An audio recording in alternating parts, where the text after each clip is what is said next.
आज की वीडियो में मैं आपको ऐसे 5 सेल्स टिप्स बताने वाला हूं जिनको फॉलो करके आप एक बेस्ट सेल्समैन बन सकते हो, यानी कि सुपर सेल्समैन बन सकते हो। ये वे टिप्स है जो प्रैक्टिकली यूज किए जाते हैं। यदि आप इन सेल्स टिप्स को यूज करोगे तो आप दुनिया के बेस्ट सेल्समैन बन सकते हो। यदि आप भी बनना चाहते हो बेस्ट सेल्समैन या सुपर सेल्समैन तो इस वीडियो को जरूर पूरा देखिएगा। वीडियो पसंद आए तो लाइक शेयर, चैनल को सब्सक्राइब जरूर कीजिएगा, क्योंकि हम रोजाना आप लोगों के लिए लेकर के आते हैं नई नई टिप्स जो आपके बिजनेस को ग्रोथ करती है। चलिए दोस्तों वीडियो शुरू करते हैं। नमस्कार, मैं हूं प्रहलाद सिंह, आप देख रहे हैं आपका अपना यूट्यूब चैनल तेजस व्लॉग। दोस्तों वीडियो अपने YouTube के ऊपर या गूगल के ऊपर बहुत सारी देखी होगी कि सेल्स बढ़ाने के क्या उपाय है, बेस्ट सेल्समैन बनने के क्या उपाय है। बहुत सारे लोगों ने बहुत सारी जानकारियां दी, बहुत सारे टिप्स दी, मगर मैं आपको श्योरिटी देता हूं कि ये जो 5 टिप्स है, मात्र 5 टिप्स आपको एक बेस्ट सेल्समैन बना सकती है। कौन कौन सी है ये 5 बेस्ट टिप्स, जरा आप वीडियो को पूरा जरूर देखेगा। Tips number 1, customer need. ग्राहकों की आवश्यकता को समझो। ग्राहक क्या चाहता है आपसे। कस्टमर को वो आइटम दो जो कस्टमर को आवश्यकता है। कस्टमर को आवश्यकता तो है एक शर्ट की, आप उसे जीन्स के ऊपर फोकस करा रहे हो। नहीं, ऐसा नहीं करना। कस्टमर की आवश्यकता को यदि आप नहीं समझोगे तो बेस्ट सेलर नहीं बन सकते, बेस्ट सेल्समैन नहीं बन सकते। यदि आपने कस्टमर की नीड को समझ लिया तो समझ लीजिए कि आप प्रोडक्ट सही तरीके से और अच्छे रेट में बेच पाओगे, कस्टमर को सेटिस्फाई कर पाओगे। कस्टमर की नीड को समझना ही कस्टमर को सेटिस्फाई करने के बराबर होता है दोस्तों। इसलिए कस्टमर की नीड को समझो, उसके ऊपर अपनी पसंद का या उसके ऊपर अपना वो प्रोडक्ट ना थोपो जो आप बेचना चाहते हो। कस्टमर क्या खरीदना चाहता है ये आपको समझना पड़ेगा। जिस दिन आपने नीड को पूरी कर दिया उस दिन आप बेस्ट सेलर की, बेस्ट सेल्समैन की कैटेगरी में आना शुरू हो जाओगे। Tips number 2, emotion. इमोशन को समझना पड़ेगा कस्टमर को, कस्टमर के भाव को समझना पड़ेगा। देखिए, जब कस्टमर खरीदारी करने के लिए आता है तो वो लॉजिकली खरीदारी नहीं करता, वो इमोशन से भरा होता है, इमोशन से ही खरीदारी करता है। किसी भी प्रोडक्ट को ले लीजिए, आज आप अपने ऊपर बात लीजिए कि आप यदि कुछ खरीदारी करने के लिए जाते हो, मार्केट में जाते हो, तो आप क्या करोगे? या तो आपकी पत्नी ने आपको कहा होगा कि ये सामान लेकर के आओ, या आपके बेटे ने कहा होगा, या आपकी बेटी ने कहा होगा। और यदि कुछ मार्केट में आप जा भी रहे हो खरीदने के लिए तो किसी न किसी भाव को जोड़ते हुए, किसी न किसी की चाहत को पूरा करने के लिए खरीदने के लिए जा रहे हो। इसलिए जो इमोशन है ग्राहक का वो आपको समझना पड़ेगा। लॉजिकली ग्राहकों को माल नहीं बेचा जाता और ना ही ग्राहक लॉजिकली माल खरीदते।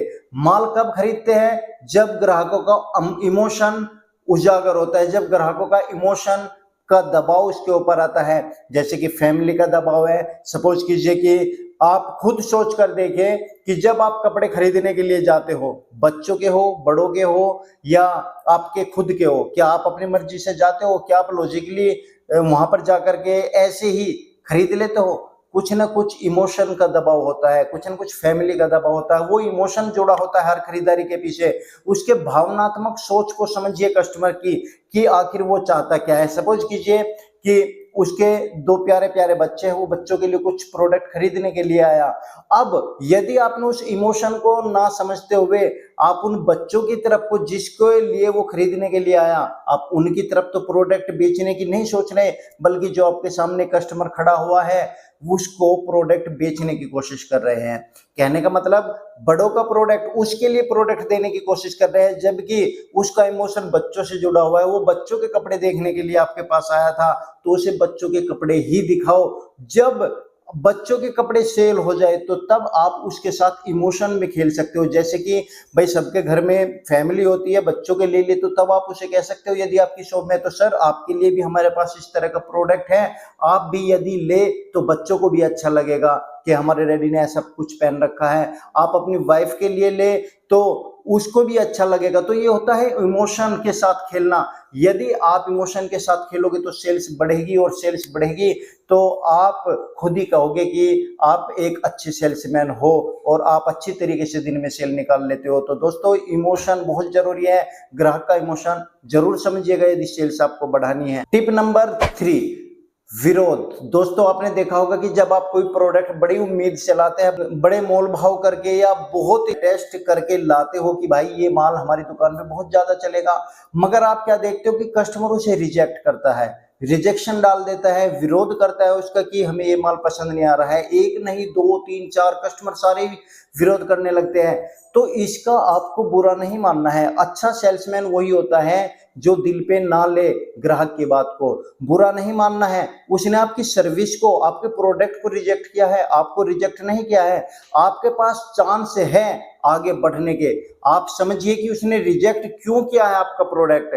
यदि आपने उस रिजेक्शन के कारण का पता कर लिया तो समझ लीजिए कि आपको रिजेक्शन का मौका फिर ग्राहक नहीं देगा। और जब ग्राहक आपके प्रोडक्ट को रिजेक्ट करना बंद कर दे, आपके डिजाइन को, आपकी पसंद को रिजेक्ट करना बंद कर दे, समझ लीजिए कि आप एक अच्छे salesman, best salesman, super salesman की तरफ बढ़ रहे हैं। और आपके पास आया हुआ हर ग्राहक 10 में से 9 ग्राहक आपसे डील करके जाएगा। ये मैं आपको फुल श्योरिटी देता हूं। आप हमेशा ध्यान रखिएगा, विरोध करने वाले ग्राहक को कभी भी गलत जवाब ना दे, पलट करके जवाब ना दे, बल्कि विरोध करने वाले जो कस्टमर हैं उनसे सीखिए कि आखिर वे विरोध क्यों कर रहे हैं, आखिर हमारे प्रोडक्ट में क्या कमी है, आखिर आपके अंदर क्या कमी है जो वे विरोध कर रहे हैं, जो वे उसको रिजेक्ट कर रहे हैं आपके लाए हुए माल को। जिस दिन आप ये समझ गए तो समझ लीजिए कस्टमर आपका हो गया, समझ लीजिए आप एक अच्छे सेल्समैन बन गए। 4 नंबर टिप्स है अपॉर्चुनिटी, फायदा या नुकसान। बहुत सारे मैंने दुकानदार को देखा है, जो सेल्समैन उनको देखा है कि अपने प्रोडक्ट को बेचते समय ग्राहक को उसके फायदे गिनाने शुरू कर देते हैं। आप ऐसा ना करें। फायदों से पहले आप ग्राहक को उसे ना खरीदने के नुकसान बताएं। कि जैसे कि कोई प्रोडक्ट खरीदा, उस खरीदने के फायदे तो हर कोई गिनवाता है, मगर आपको ऐसा क्या करना है जो उसके माइंड पर अटैक करे, उसके दिल पर अटैक करे, उसके इमोशन पर अटैक करे और वो सोचने के लिए मजबूर हो जाए। तो देखिए, फायदा तो आप अपने प्रोडक्ट का गिनवा देते हो, मगर आप अपने प्रोडक्ट को ना खरीदने का नुकसान ग्राहक को क्या हो सकता है ये कोई नहीं बताता। यदि आप फायदा गिनवाने से पहले आप अपने ग्राहक को ये बता दे, ये समझा दे कि यदि आपने ये प्रोडक्ट हमसे नहीं खरीदा तो आपको इसका कितना बड़ा नुकसान हो सकता है। ये सब कुछ तैयारी आपको अपने प्रोडक्ट के साथ ग्राहक को डील करने से पहले करनी होती है। दोस्तों, ग्राहक 2 कारण से खरीदारी करता है, या तो करता है फायदे के लिए या फिर करता है नुकसान से बचने के लिए। फायदा क्या होता है प्रोडक्ट का, तो उससे खुद इतनी जानकारी होती है कि इस प्रोडक्ट को खरीदने से हमें ये बेनिफिट मिलेगा। लेकिन बहुत सारे ग्राहकों को ये नहीं पता होता कि यदि आपने ये प्रोडक्ट नहीं खरीदा तो आपका कितना बड़ा नुकसान हो सकता है। यदि उन्हें ये पता चल जाए ना कि आपका प्रोडक्ट उनको कितने बड़े नुकसान से बचा सकता है, तो आप समझ लीजिए कि जो आपका प्रोडक्ट बिक भी नहीं रहा ना, वो प्रोडक्ट इतना ज्यादा बिकेगा, इतनी ज्यादा सेल होगी और आप सेल्स की दुनिया में बेताज बादशाह बन करके रह जाओगे, यदि आपने ना खरीदने का नुकसान बता दिया ग्राहक को। इसलिए आपको फायदा नुकसान के बाद बता सकते हो, क्योंकि आपने बहुत सारे ग्राहकों को ये कहते सुना होगा कि भाई हम आपका ये प्रोडक्ट ले तो क्यों ले।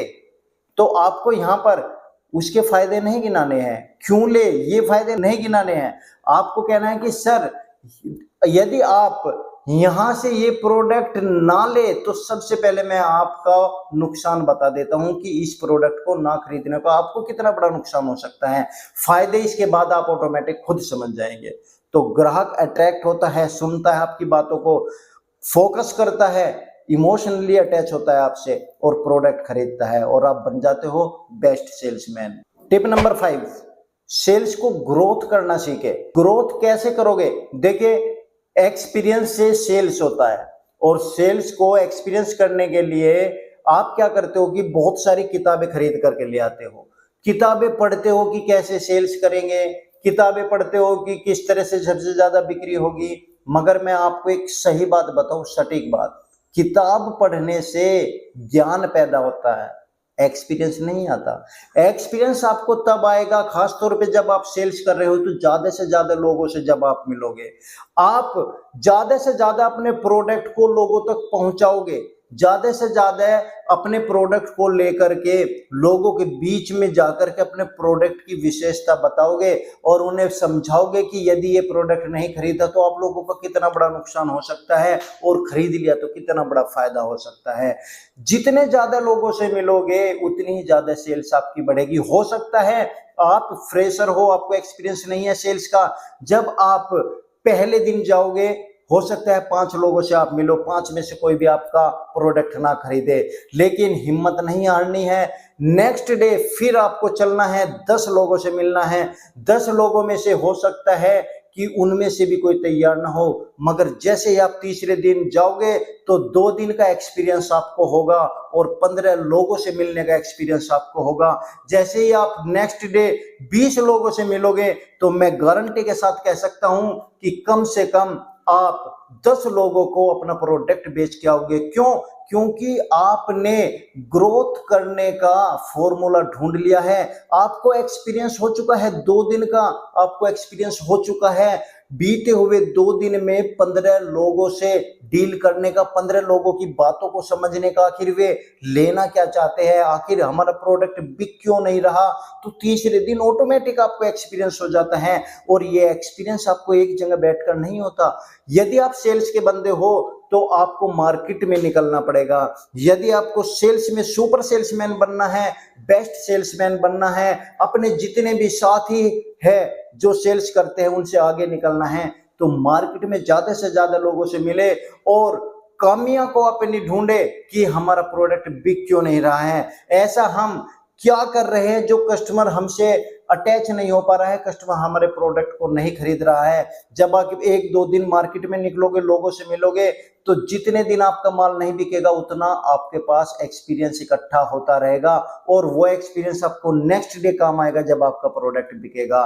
तो सेल्समैन आप बहुत अच्छे बन सकते हो। ये 5 सेल्स टिप्स यदि आपने जीवन में फॉलो कर ली तो मैं आपको श्योर करता हूं कि आप किसी भी प्रोडक्ट को सेल कर रहे हो, शॉप पे सेल कर रहे हो, मार्केट में सेल कर रहे हो, या कोई बड़ी मार्केटिंग कर रहे हो, छोटी मार्केटिंग कर रहे हो, अपना कोई ब्रांड बनाना चाहते हो, खुद मार्केट में उतर गए हो सेल्स करने के लिए, अपनी कोई टीम बनाना चाहते हो, या बेस्ट सेल्समैन का खिताब जीतना चाहते हो, सुपर सेल्समैन बनना चाहते हो, तो ये 5 टिप्स आपके जीवन को बदल देगी। और ये 5 टिप्स वे टिप्स हैं जो यूट्यूब की वीडियोज पर, जो गूगल पर आपको जल्दी से नहीं मिलने वाली। और दोस्तों जितनी भी आज तक टिप्स बताई गई है, ये 5 टिप्स आप उन वीडियोज में बताई गई टिप्स को कंपेयर कर लीजिएगा। ये 5 टिप्स सबसे भारी और सबसे प्रैक्टिकली आपको नजर आने वाली है।